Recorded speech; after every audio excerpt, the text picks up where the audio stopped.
हाँ? तुम्हारा कैंसर वाला पेशेंट का नाम क्या है? प्रेम। वैसे उसका घर प्रेमपुर है? ओहो, लक्ष्मीपुर है? ना, आर्यराज। आर्यराज? हाँ। आर्यराज का बेटा है? ना, राजदेव सिंह के। कहाँ भाईल क्या गोबर? कर रहा है तुम? हाँ? तुम हमारा मौत से पहले हमको मारना चाहता है? क्यों? आई? हमारा बॉडी बॉडी काट डालेगा वो लोग। हमारे घर वालों को एक बॉडी भी नसीब नहीं होगा। माय डियर गोबर, हम बड़ी नु कुछ ना हुई। चलो चलो, चलो चलो चलो। पक्का डार्लिंग? पक्का। चलता है। चलो। ओके डार्लिंग, ओके।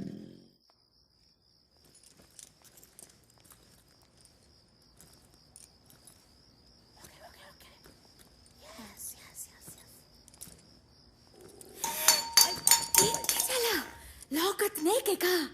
इधर बॉडी को लाखवा मार दिया है। तुमको देख लो गला उगता है। डार्लिंग, ये कैंसर पेशेंट इतना अंधेरे में काहे को रहता है? ओके ओके, मैनेज करता है।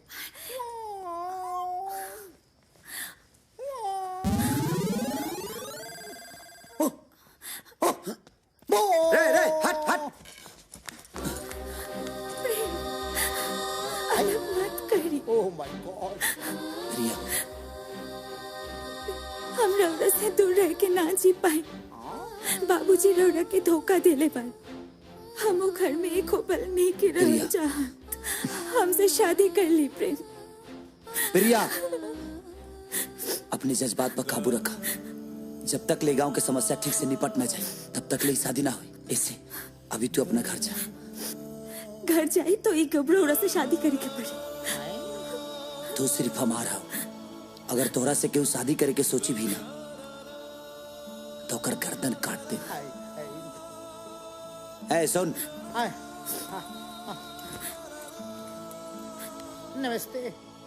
केंगा भाव का तले है?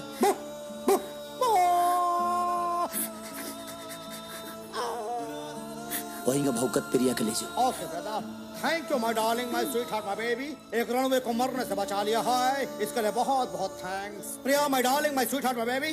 चल निकल। प्रेम, प्रेम। नमस्ते, नमस्ते, नमस्ते, नमस्ते, नमस्ते, नमस्ते, नमस्ते। आ जाओ, आ जाओ, बेबी, आ जाओ। चलो, आई। नमस्ते, नमस्ते, नमस्ते। रुक जा, अब तो ये हमारा घर के बहू बनी।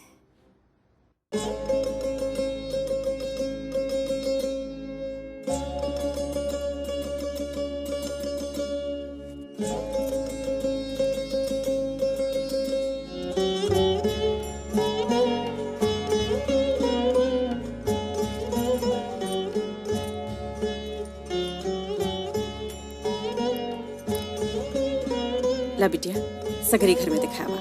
जी हाँ ले जी।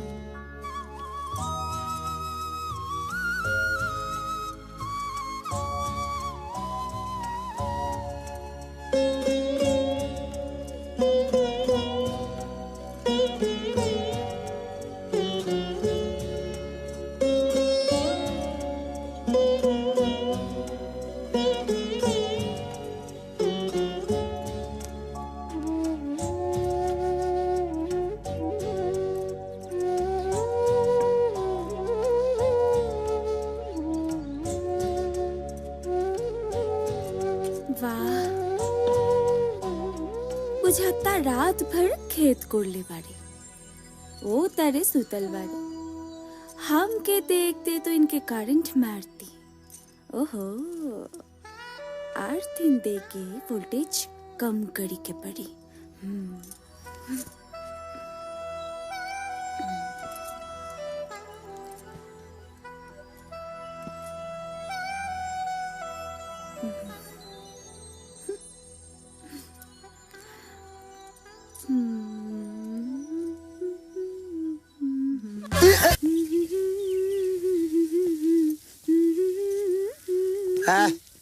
हम तोरा के घरे जाके कहनी तो तेजी डेरा जमा दिली है। बाबूजी भाई क्या सोचिलो रे? माय डियर सैया जी, उ लोग तो हमके अपन बहू मान देले बा। खाली रहो अंडरस्टैंड सोचतन। हम का सोचतनी बताई? और तनी इसके धरी हम बता नहीं।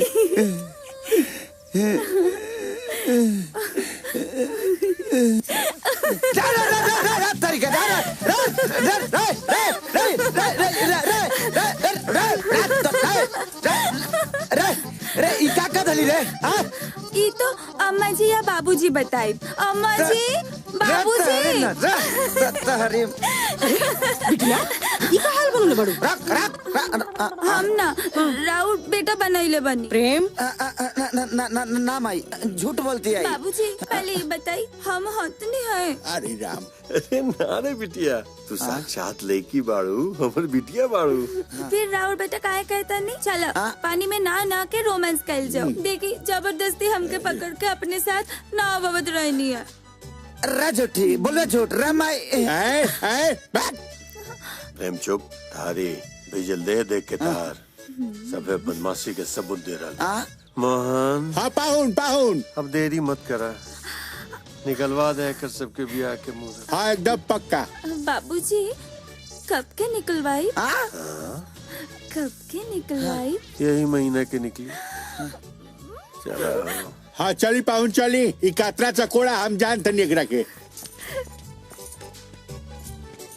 बहुत ढेर दिन बा, कुछ करी के पड़ी। तो चिंता मत कर राजनीति, ये भी हुई सब। बाबूजी, अरे तो बाबूजी, हाँ अब रांगी लगे हम जाते हैं सोते। जा सूत जा। सोते जाता नी जी? ना क्रिकेट खेले जाता नहीं। अकेले? ना तोरा भूतनी के संगे। जब ओरिजिनल चीज लगे बा तो भूतनी के पेड़ में काहे लपड़ल बानी? करबो ना टांकी ना भागबो। ए सैया जी, आज भागे वाला ना, रात भर जागे वाला काम करे के बा। अपना कमरे में ले चली, चाहे हमारा कमरे में चली।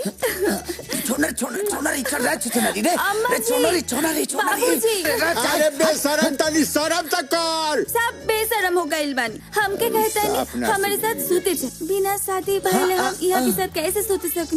बाबूजी झूठ के खानदान से बिलोंग करती है, झूठ बोलती है। हम ही सब झूठ बोल। हाँ जितना जल्दी हो सके शादी की तारीख निकलवाओ। हाँ जीजू। बाबूजी हाँ ये महीने में कब तक के? 25 तारीख बेटा।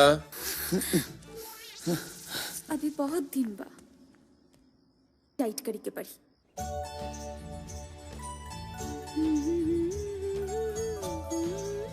मामा गजब के बसंती ब्यार बहाता। देख तूफान आ रहा बा। अरे बाप, हो गई बांटा धार। बाबूजी आई खाना खा ली। अरे बिटिया तोरा यहाँ आवे के क्या जरूरत रहे? बाबूजी बाद में ये सब तो हमरे ही करी के बा। अभी से ही से प्रैक्टिस शुरू कर देनी। ये ठीक बा, अच्छा कहले तू।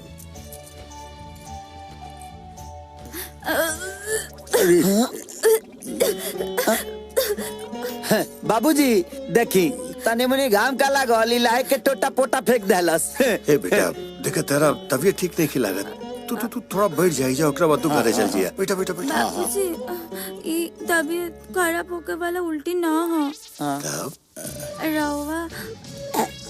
रवा दादा बनने वाले बनी। मामा अरे तो चल के हम जानते नहीं। उतर नीचे, उतर। हे भगवान उठा ला हमरा के ना, हमरा के ना है झूठी का उठा ला। अच्छा चुप।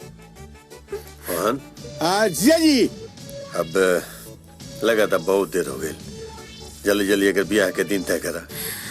पक्का। बाबूजी कब के निकलवाए? ए नहीं निकली बेटा, निकली बेटा, बस 1 हफ्ता के भीतर के निकली। रे तेरी माई के पर्रा कर